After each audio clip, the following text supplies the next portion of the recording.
आज हम इस लेक्चर में आदिकाल की प्रमुख विशेषताएं इन पर विस्तार पूर्वक चर्चा करेंगे। तो आदिकाल का समय जो है वो 1050 से लेकर 1375 तक माना गया है और हिंदी साहित्य के इतिहास की जब बात करते हैं तो उसके प्रारंभिक काल को आदिकाल के नाम से ही जाना जाता है। आदिकाल के बारे में अन्य जो विद्वान हैं उन्होंने अलग अलग नाम सुझाए हैं। जैसे आचार्य रामचंद्र शुक्ल ने इन्हें वीरगाथा काल, इसे वीरगाथा काल नाम दिया है। हजारी प्रसाद द्विवेदी जी ने आदिकाल कहा है और महावीर प्रसाद द्विवेदी जो हुए हैं उन्होंने बीज वपन काल कहा है। इस तरह से अलग अलग नाम सुझाए हैं, वो नेक्स्ट वीडियो में हम चर्चा करेंगे।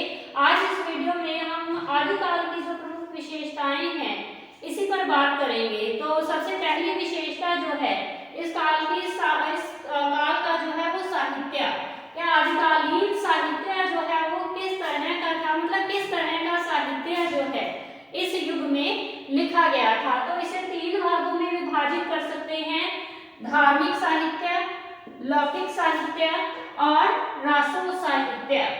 तो धार्मिक साहित्य के अंतर्गत जो है वो 3 तरह का साहित्य आ जाता है: सिद्ध साहित्य, नाथ साहित्य और जैन साहित्य। सिद्ध साहित्य के अंतर्गत क्या है, जो प्रमुख इसके कवि हैं सरहपा, कन्हपा, लुईपा, इस तरह से कवि हैं इसमें। और नाथ साहित्य के प्रमुख कवि जैसे गोरखनाथ हैं, चरपटनाथ हैं, जालंधर नाथ हैं। जैन साहित्य के अंतर्गत आ जाते हैं जैसे स्वयंभू हैं, पुष्पदंत जो है प्रमुख कवि हुए हैं। आगे लौकिक साहित्य है। लौकिक साहित्य में जो है सबसे पहले ढोला मारूड़ा दुल्हा, जिसके कवि हैं कल्लोल कवि।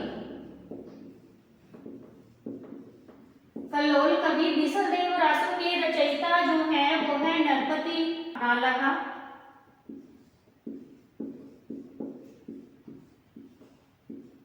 नरपति नालहा। बसंत विलास के रचयिता जो है वो अज्ञात हैं, इनके बारे में कोई अभी जानकारी नहीं है। और राउरकेला के रचयिता हैं रोड़ा कवि। रोड़ा कवि।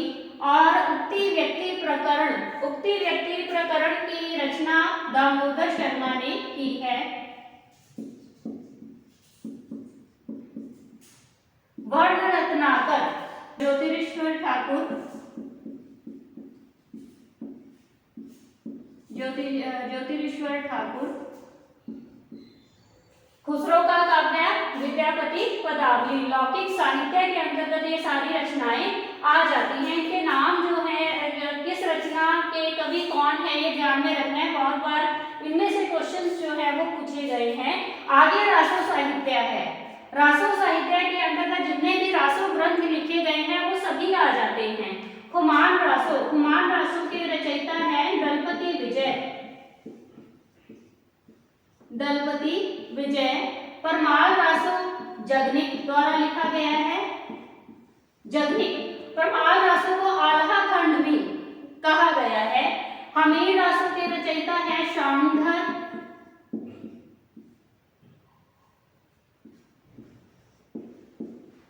विजयपाल रासो नल सिंह।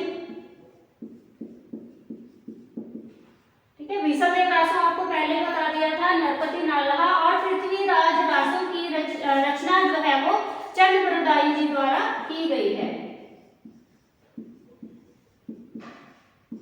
ठीक है। तो 3 तरह का साहित्य था: धार्मिक साहित्य, लौकिक साहित्य और रासो साहित्य। इन कोटियों में बटा हुआ था जो भी आदिकालीन साहित्य था। तो एक ये संक्षिप्त में आप लोगों को इसमें मैंने बताया, तो ये ध्यान में रखिएगा। दूसरी विशेषता जो है वो है आश्रयदाताओं की अतिशयोक्तिपूर्ण प्रशंसा। ठीक है। आश्रयदाता कौन होता था?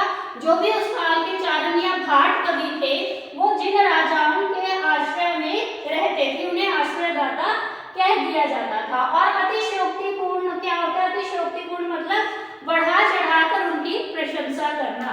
ठीक है। तो इसमें डॉक्टर रामकुमार वर्मा ने भी इस पर एक टिप्पणी की है कि कवि का आदर्श अधिकतर अपने चरित्र नायक के गुण वर्णन तक ही सीमित रहता था।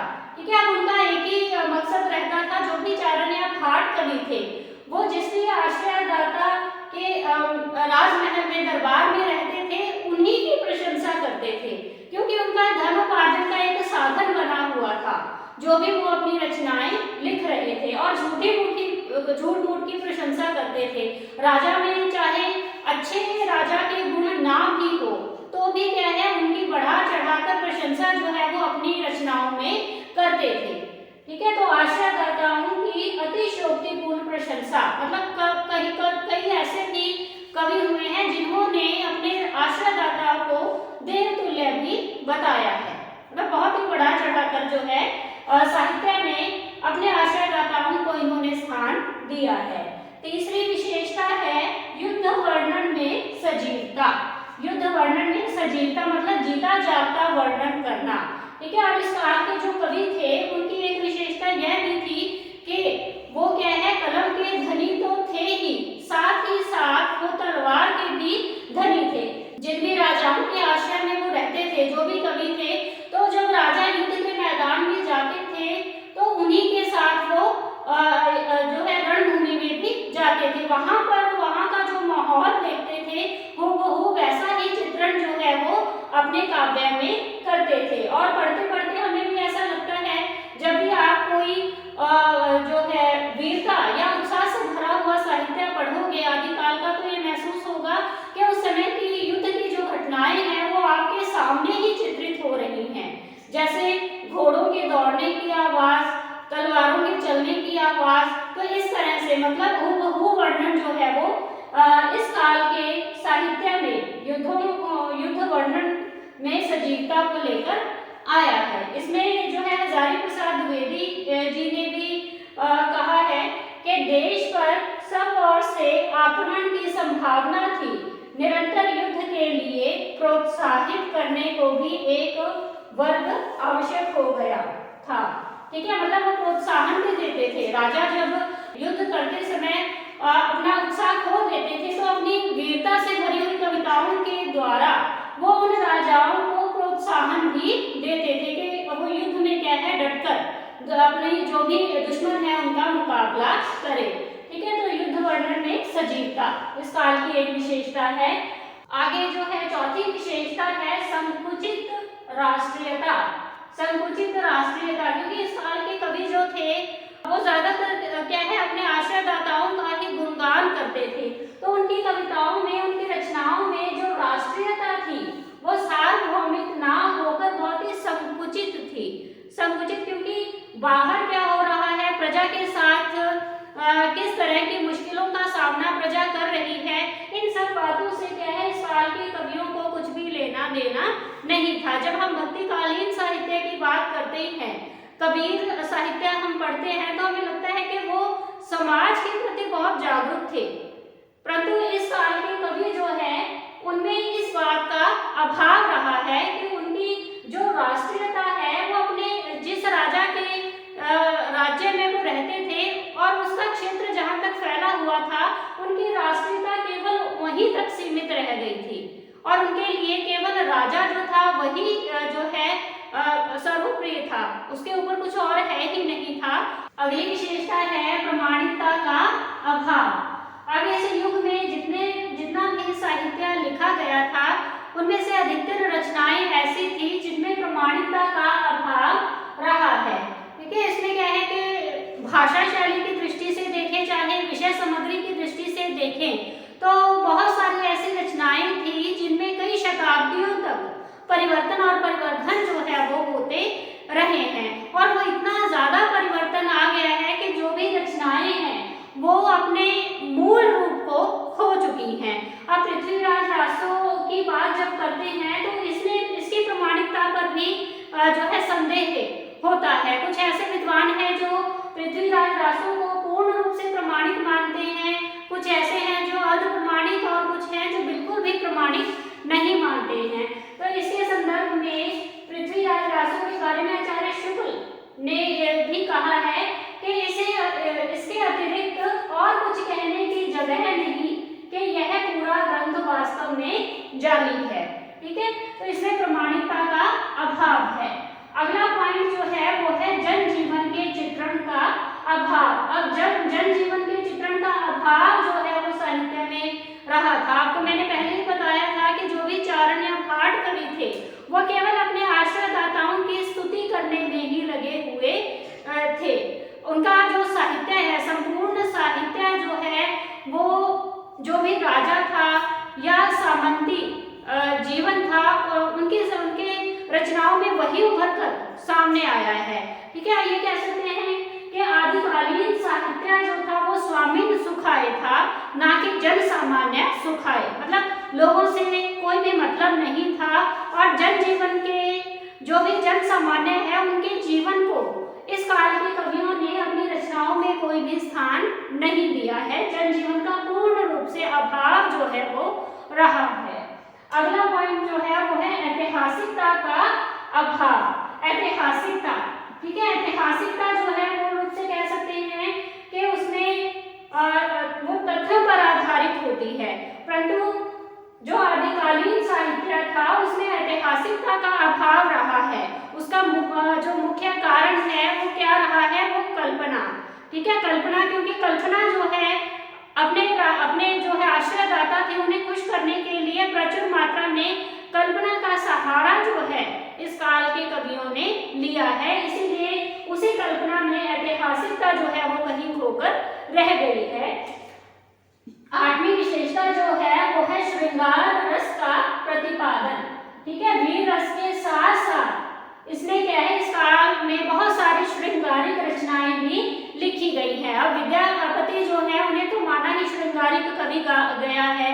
ठीक है, और जब हम इसमें बात करते हैं कि वीर रस से भरी हुई रचनाएं लिखी गई थी, तो युद्ध का मुख्य कारण जो है वो भी नारी को ही माना गया था। ठीक है, नारी के लिए ही जो राजा थे वो युद्ध करते थे। ठीक है, और मतलब भोग विलास में डूबे रहते थे। ठीक है, तो उसी तरह के जिस तरह का परिवेश होगा उसी तरह की रचनाएं जो हैं वो लिखी गई इस काल में। ठीक है, तो श्रृंगार रस का प्रतिपादन जो है वो हुआ है। इसमें ये भी पंक्तियां आप ऐड कर सकते हो कि जेही बिटिया सुंदर देखी तेही घर जाही धरे हथियार। मतलब कहीं पर राजा जो थे उन्हें पता चलता था कि कोई सुंदर युवती है तो वो युद्ध करने के लिए उसी राज्य की ओर बढ़ जाते थे।